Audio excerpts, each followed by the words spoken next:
મિત્રો, આજે હું તમને ધતુરાનો એક અલગ ટાઈપનું ફૂલ દેખાડું છું. એમ તો આપણે બધાએ ફૂલ ધતુરાના જોયા જ છે, પણ આ કંઈ અલગ ટાઈપનું છે.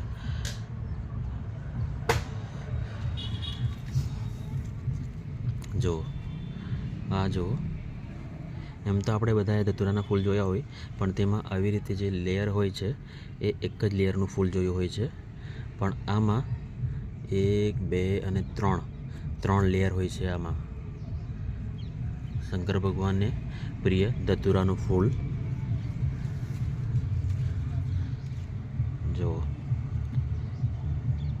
ધતુરાનું ફૂલ જ્યારે સુકાઈ જાય છે પછી તેમાંથી આવી રીતે એના બીજ તૈયાર થાય છે. યલો કલરમાં હોય છે આ.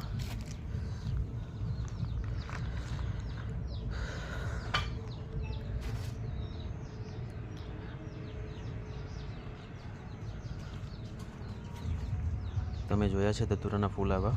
જય શ્રી રામ.